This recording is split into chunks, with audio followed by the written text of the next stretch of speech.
就是我们大家一起被炸掉了。对于那些可能有在抽烟的人来说啊，打火机就是他们的超级好朋友嘛。它托运其实也没有很方便，也要放得进行李箱，不然它就得独立托运。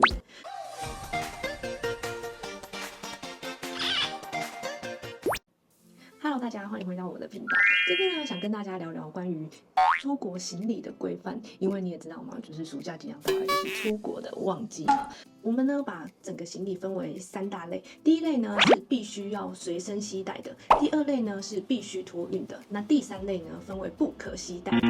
那我们先从必须手提的开始讲，必须手提的呢分为第1大类，就是电池类，所有的锂电池呢它都必须要手提上飞机，它是不能放到托运行李里面的。我发现就是每次你到登机柜台，它一定会再次的询问你说里面有没有放行动电源啊，或者是有没有放相机的电池，那这个部分呢，你都是需要随身携带上飞机的，千万特别注意。然后再来呢，第2类呢是打火机。大家可能会想说，为什么要带打火机？对于那些可能有在抽烟的人来说啊，打火机就是他们的超级好朋友嘛。那打火机呢，它也是必须要就是手提带上飞机的。可是特别注意的是，一般的打火机是可以上飞机的，可是如果它是那种防风的什么蓝焰打火机，它是不可以上飞机的，不管它就是多大多小，它都是禁止上飞机的。这部分可能就是对于有抽烟的你们要特别注意哦。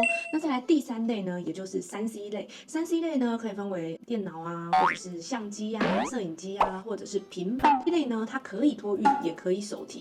但是因为呢，就是 3C 产品，你知道吗？它其实本身就是比较怕摔的，所以基本上呢，他们都会建议说，可以的话，你就是手提带在身边，其实会是比较安全的。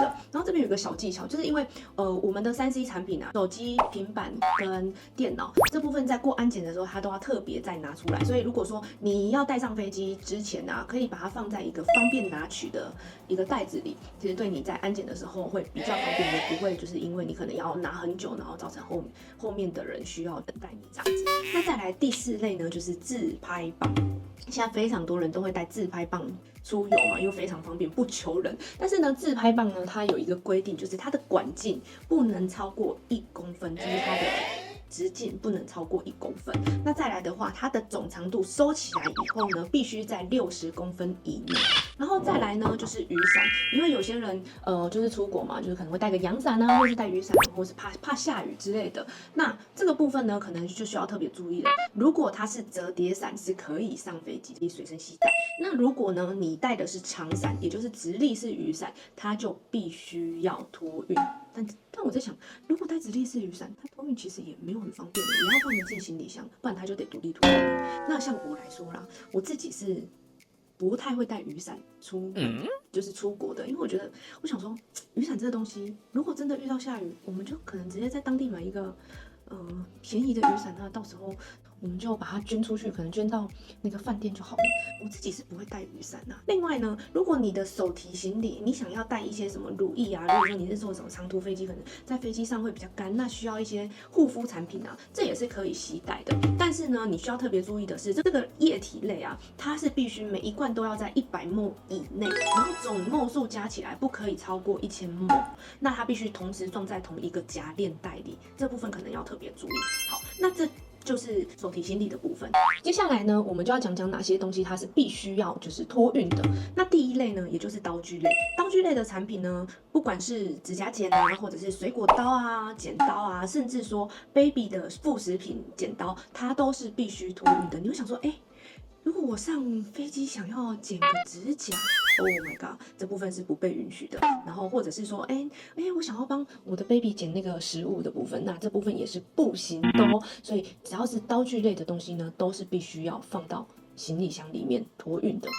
那再来呢，第2类也就是运动器材类。运动器材呢，包括什么高尔夫球杆啊，或者是一些雪板啊，这些呢都是必须要托运的。而且呢，就是每家航空公司它都有不同的限制，如果你超过某些尺寸的大小，那它就是必须要额外托运，你必须要额外帮他买一个行李的扣打去托运的。那再来第3类呢，就是尖锐物品。什么叫做尖锐物品呢？比如说弓箭啊、飞镖啊，或者是针头，只要是含有攻击性的，这些呢都是必须放在托运行李里面，因为它要就是保有我们在飞机上是安全的嘛。要避免说就是有人去做一些有攻击性的行为，那这就是一定要托运的部分。那当然还有一个就是，如果你的液体是超过100ml，那它也必须放到托运行李，不可以说你有一个150ml，然后加上一个50ml，两个加起来200ml，没有超过1000ml，这样也是不行的哦，就是它也是必须放到托运行李，只要你超过100ml，它就是归类于托运行李。接下来呢，我们要讲的就是有哪些东西它是不能上飞机的。不能上飞机的定义是什么？它不能托运，然后呢，也不能手提带上飞机上。那不能带上飞机的分为几大类。第一个呢是压缩气体，所有的压缩气体，不管它是易燃或是非易燃，甚至说是有毒的，它们都是不能上飞机的。例如说呢，氧气瓶啊，或者是喷漆，这些都是不能带上飞机的。你们想说，哎呀，我想要到我的美国的新家帮我的房子喷漆一下，对，这是不允许的。那再来第二类呢，就是易燃物。什么叫做易燃物？例如说火柴啊，或者是油漆，这些都是易燃物嘛。那这些也是不能带上飞机的，因为它随时有爆炸的可能。那再来。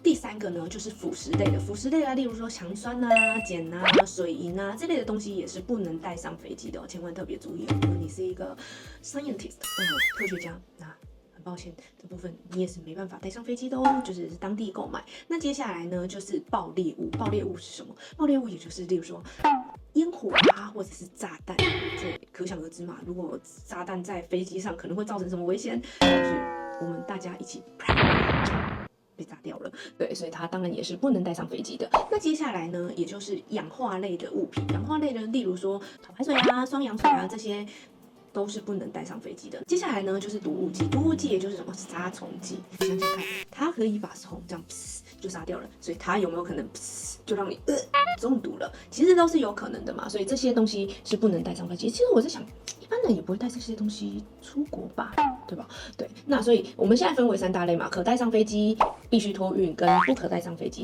3大类，应该就是都蛮清楚的了。那接下来呢，有一些大家很常有的疑问，有哪些东西呢？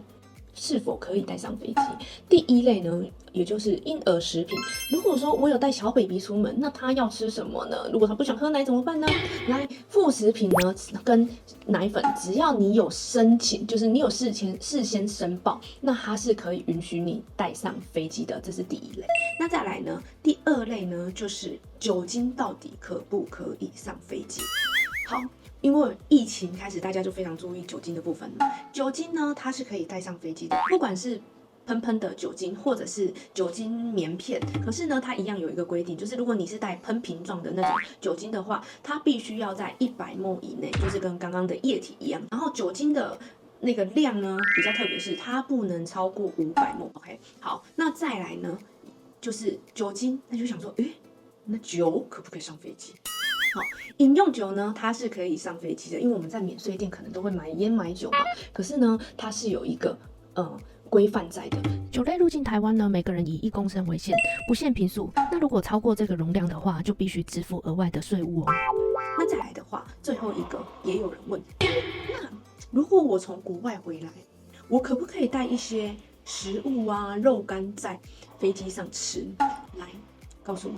其实是可以的，你是可以把我们在当地购买的，例如说可能山竹啊，我们可能在台湾可能很难吃到嘛，或者是说一些日本的水蜜桃啊、水果啊，这些都是可以带上飞机食用的，它是可以过国外的海关的。但是特别注意哦，这些东西呢，你必须要在下飞机前吃掉。